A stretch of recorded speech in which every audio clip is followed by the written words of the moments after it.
Hi Falcon class, I hope you all had a lovely Easter.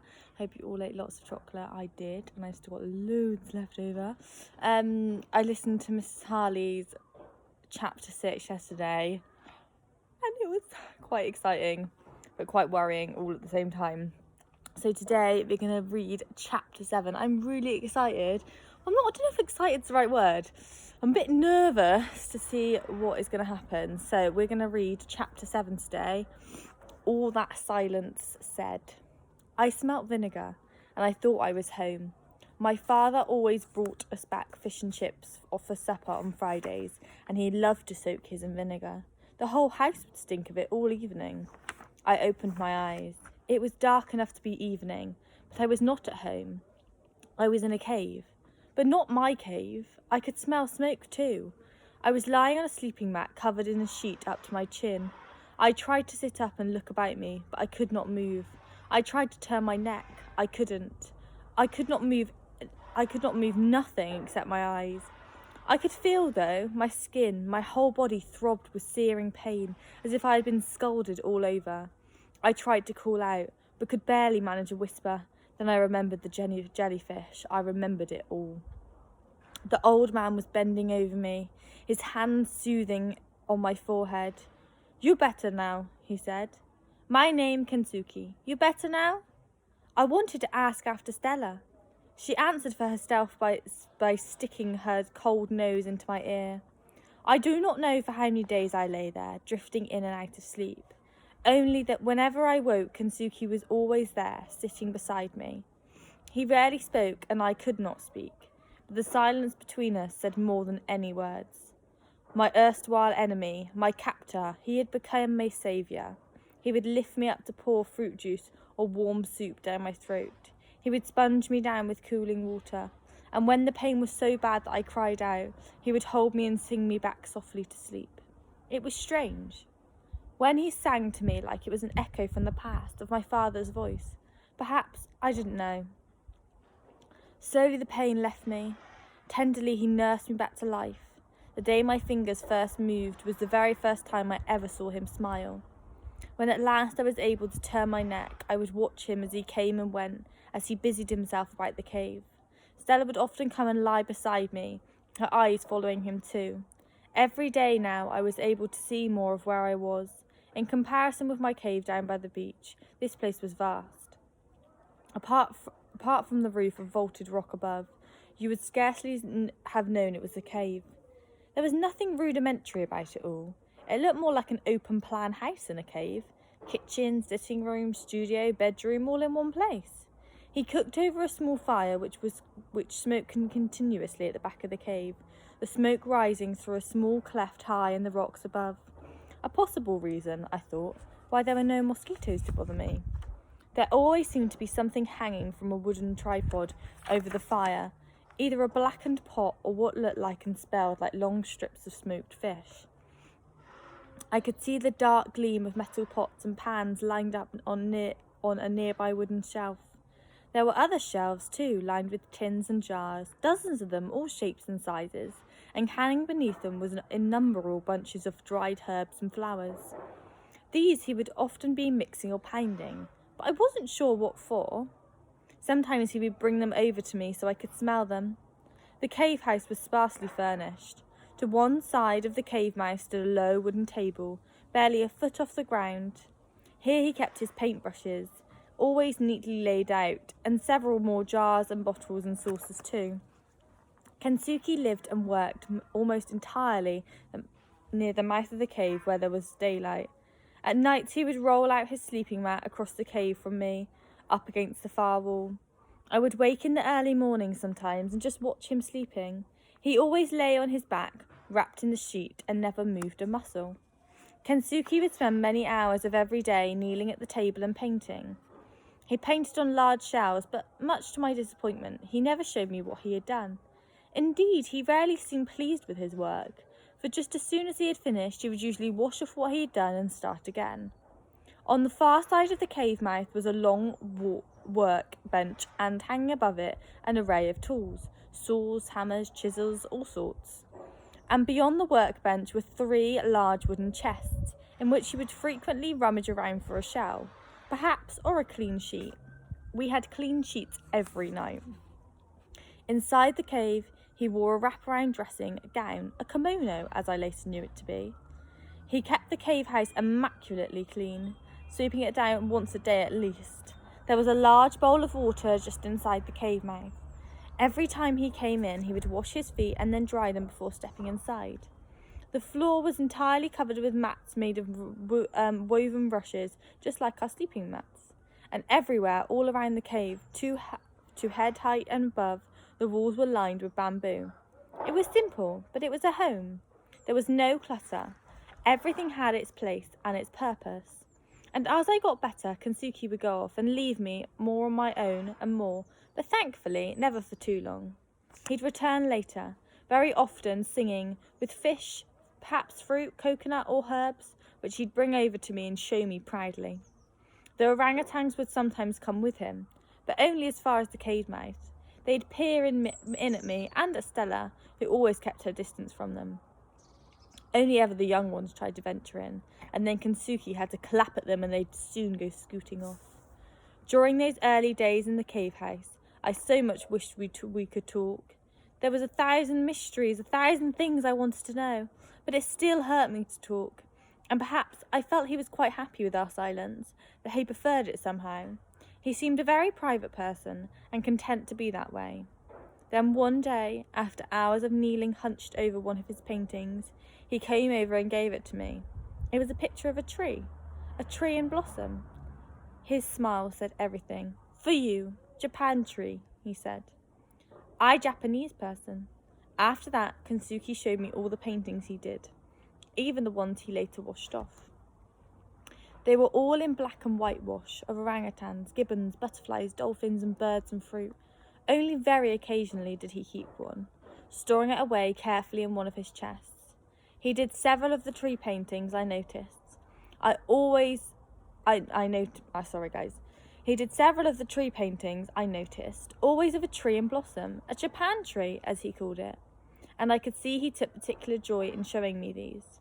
It was clear that he was allowing me to share something very dear to him. I felt honoured by that.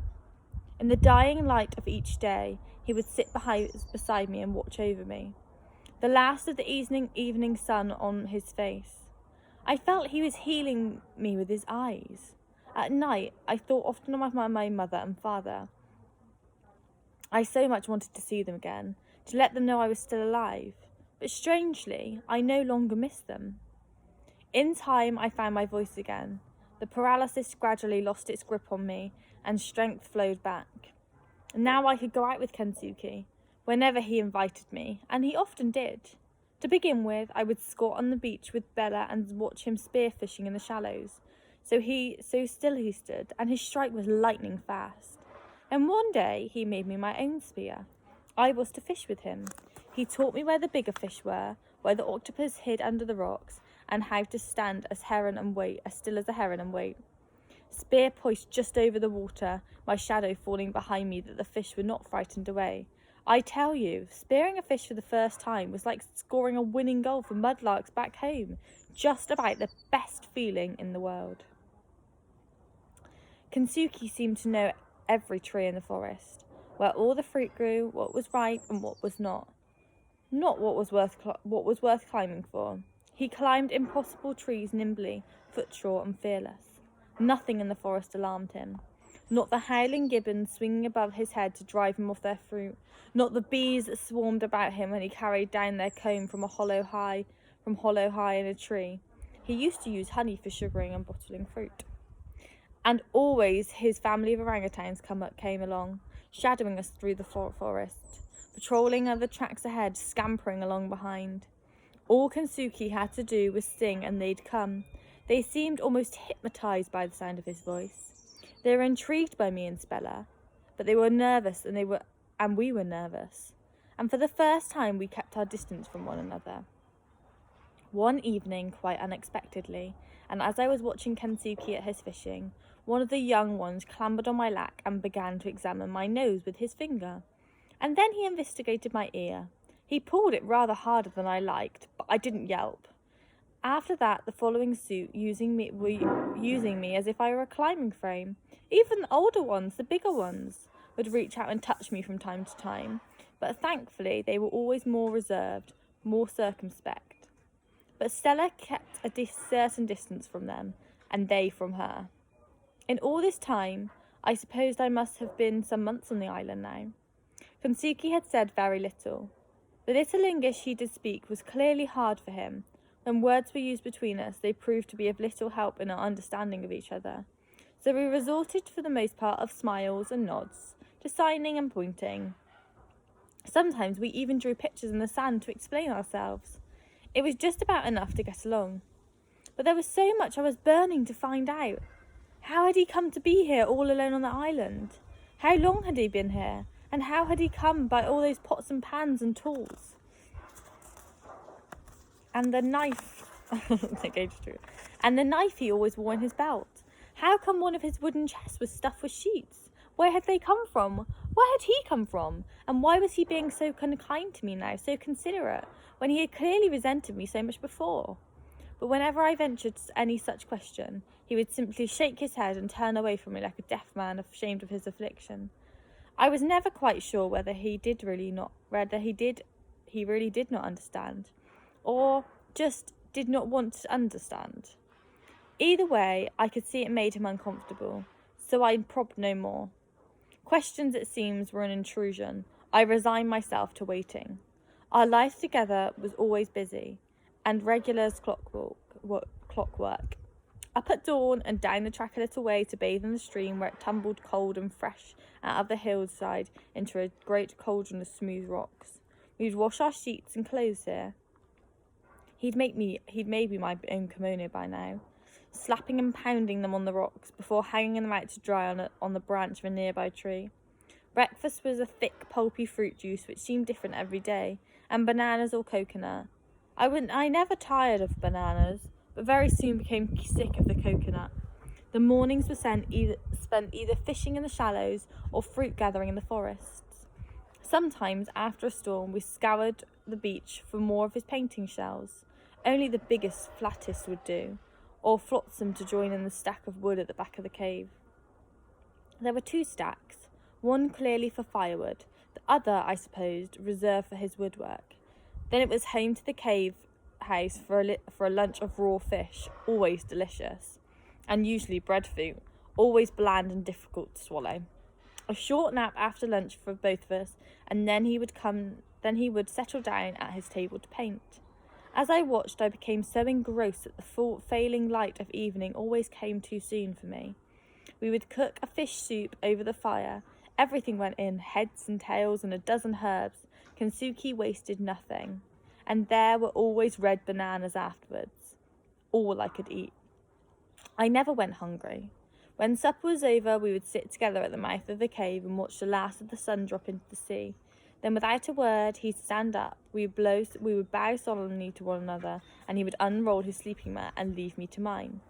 To see Kensuke at his work was always a wonder to me. He was so intense, so concentrated in everything he did, but watching him paint was best of all. To begin with, he would only let me kneel beside him and watch. I could sense that in this too, he liked his privacy, that he did not want to be disturbed. On the table in front of him, he put out 3 saucers. 1 saucer for octopus ink, for Kensuke, octopuses were not just for eating. 1 saucer of water and another for mixing. He always held his brush very upright and steady in his hand, fingers down one side, thumb on another. He would kneel bent over his work, his beard almost touching the shell he was painting. I think perhaps he was a little short-sighted. I would watch him for hours on end, marvelling at the delicacy of his work, at the sureness of his touch. Then one rainy afternoon, and when it rained, how it rained, I found he'd set a shell out for me, my own 3 saucers and my own paintbrush. He took such a delight in teaching me, in my every clumsy attempt. I remember early on I tried to paint the jellyfish that had attacked me. He laughed out loud at that, but not in a mocking way, rather in recognition and memory of what had brought us together. I had always liked to draw, but from Kensuke I learned to love it. that to draw I had to first observe well, then set out the form of the picture in my head and send it down my arm through the tip of the brush and onto the shell. He taught me all this entirely without speaking. He simply showed me. The evidence that he was a considerable craftsman was all around me. The cave house must have been entirely furnished by him, fashioned mostly by Flotsam, the chest, the workhouse itself, the shelves, the table. He must have made the rush matting, the bamboo panelling, everything. And on close examination, I could see it was all perfectly finished. No nails, no screws, just neat doweling. He had some form of glue where necessary, and sometimes twine as well.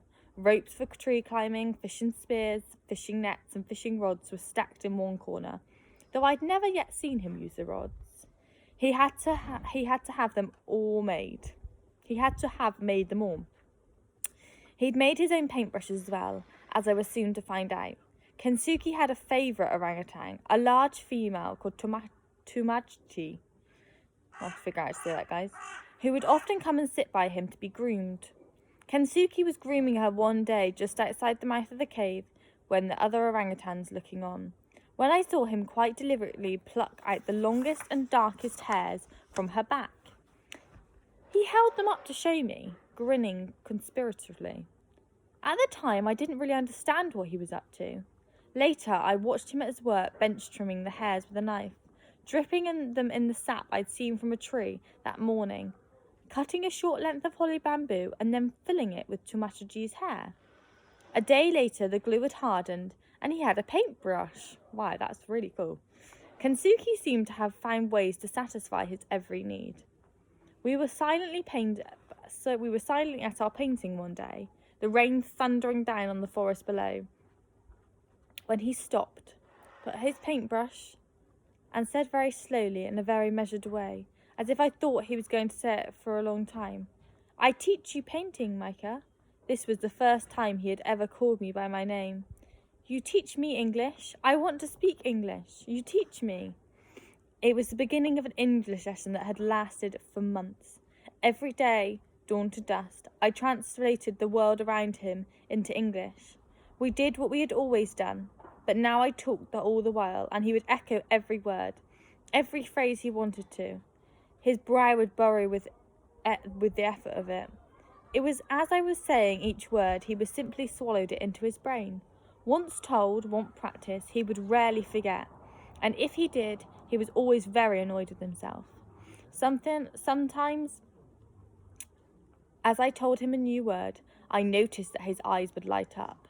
He would be nodding and smiling, almost as if he recognised the word, and as if he was greeting an old friend. He would repeat it again and again, savouring the sound of it before committing it to memory for good.